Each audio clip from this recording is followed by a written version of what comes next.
Now, not only is she a great author and great at putting recipes together, she's also a very good friend of the family. Look, I want to ask you a question. You know, you, a bit like me, you were never obese, mind you, but you know, you weren't always fit, but then you got into fitness. Until you learned what you learned, what was your view on breakfast? Breakfast was 100% it had to be had. I was kind of brought up and fed by magazines and everything that breakfast is the most important meal. And what sort of things would you eat? I would always have cereal. Granola was my vice. Okay, so you'd always have cereal. Yes. Stop there. That's exactly the answer that I want to. Remember, don't never script this. So there is a fantastic doctor called Dr. David Unwin in the UK. He is an absolute legend, a wonderful man. You'll see him on this program at some stage in the future. He realized that all cereals, he had a big problem in his area. He's a GP up in Southport, and he realized in his area, over the years he's been treating his patients, he went from something like 20 people with diabetes in his area when he first started as a GP. He's the head GP in his surgery, to over 400 people in his area coming into his surgery with diabetes, and he wanted to work out what it was.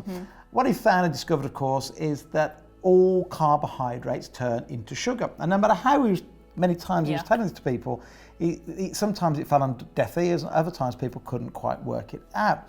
So what he decided to do was, with some experts, was to work out what effect different cereals have on the levels of sugar in our bloodstream, because that is the danger. Because if we have too much sugar in our blood, sugar is poison. So what happens then, the liver has to take that sugar, turn it into fat and store it as body fat. To do that, it uses a hormone called insulin.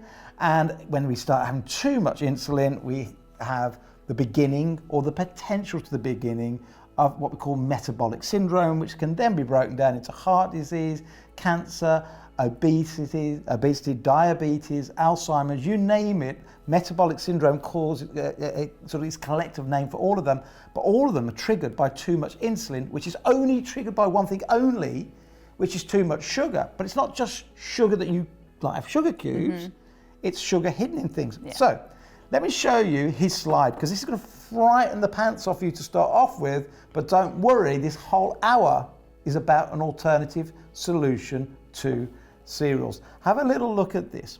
Now, what he found was a 30-gram serving of Cocoa Pops, let's say.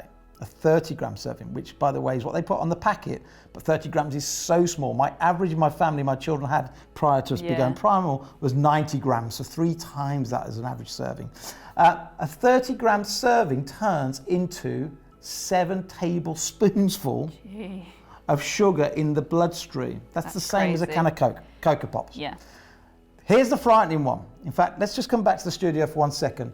That is a 90-gram serving of cornflakes, which doesn't look big. No, and for some people, I bet they're looking at that right now. That's small. I definitely have double that, Okay, so that is 90 grams, 3 times what they put on the side of the box when they work it out, you know, this amount of sugar, this amount of salt, and so on. But that's the average my children were eating. Children, I'd have more, 90 grams. Let me go back to David's slide. Because cornflakes, a 30-gram serving, which is a third of the size in my hand, turns into more than 8 spoonsful of sugar. That means that the serving my children was having, at sort of 90 grams, is the equivalent of 24 plus grams of sugar, way more than a can of Coke. And it's crazy, because if you were to say to these parents, would you feed your children directly 8 teaspoons or tablespoons of sugar, they'll say no, definitely not. But this you wouldn't is feed what your that dog is. it, would you? It's you wouldn't just disguised. You wouldn't even feed your pets it. No. Yeah, that is the equivalent of 24 cubes of sugar before you put any sugar on it. That's the effect it has on the blood glucose level within your bloodstream, which then requires insulin to get rid of it. Of course, too much insulin then means we have a fatty liver, right? And then because of that, because we have to get glucose out of the bloodstream. It's poisonous in the bloodstream. Has to be used as energy. So if you're going straight for a massive run or a massive workout, then you've got no problems, because that'll turn into sugar, goes into the muscles.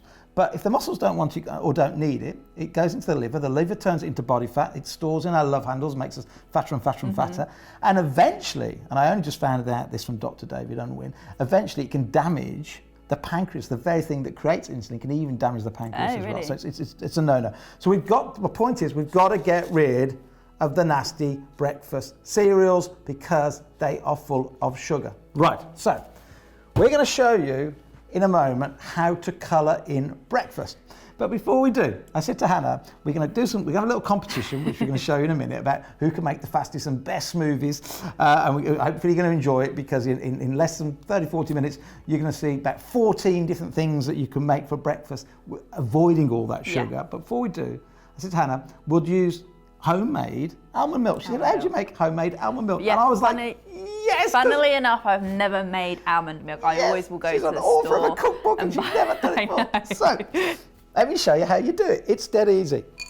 You go to the supermarket. How many almonds do we need? Okay, so it's just 2 handfuls. Two handfuls. So that's not even a lot. No, 2 handfuls. I always thought making almond milk would be expensive. Yeah. But you're going to see what magic happening in a moment, right?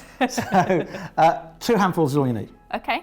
What you need to do, though, to make it really, really flavoursome, is put it in a glass of water overnight. Overnight, right. Put that glass of water in the fridge. Yep. And if you get up close to the camera, if I put this on the table, then we can have a little look at that. What you'll see is the almonds double up in size. They absorb that water overnight, double up in size, and makes it easier to get more milk out of them. Right. Right. Then what we're going to do, right, is we're going to, in fact, what I'll do is I'll just quickly strain these over here. Just strain them off. So we don't keep the water? We don't keep the water because I want fresh water now. We fill the Slender blender up with water. So all the way up? Almost to the top, like so. Exciting. Now, this is where the magic happens. What colour is the water? It's clear. It's clear. What colour are the nuts? They're brown. Brown. You ready? This is incredible, by the way. The very first time I did this, I could not believe my eyes. You ready? Oh wow! It's turning to milk.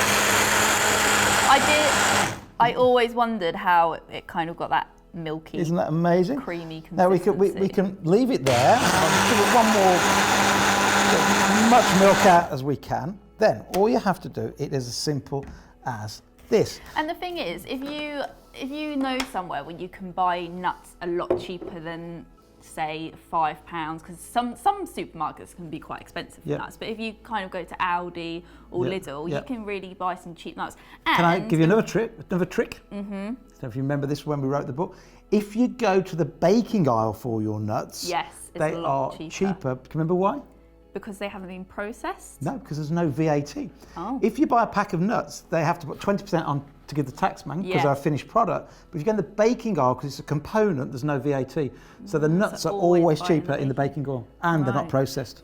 So, but in theory, this is maybe going to be a lot cheaper than just going to Tesco's and buying £2.50 worth of almond milk. If you are going to buy it, because you think, I haven't got time to make my own, if you are going to buy it, buy it unsweetened and sweeten it yourself. You want it as natural as possible. Yeah, always check the ingredients. Always check the ingredients. But of course, you look at the shelf life on this one, and I went and bought this yesterday, and where are we on the shelf life? Can't even find the shelf life on here.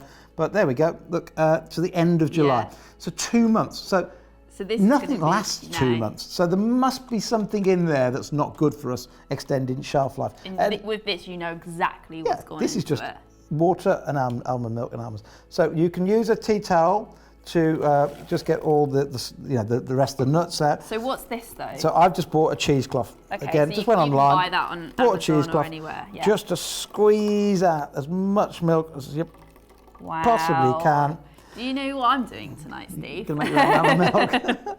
And by the way, the nuts that are left in there, you can totally have, I bake them. I put cacao powder with it and make it into a little chocolate bar. Or you could actually use those nuts to make our Primal oatmeal. That is in the Primal Gourmet. Absolutely. So we have just made ourselves look much cheaper than buying it. We know there's no nasty chemicals in there. We've just made ourselves our own unsweetened almond milk. Can you pour me? If you wanted to make it sweetened, you could add a bit of honey. You could put a bit of coconut in. but that is totally, totally natural almond milk. Isn't that great? That's crazy. That is so crazy. So easy.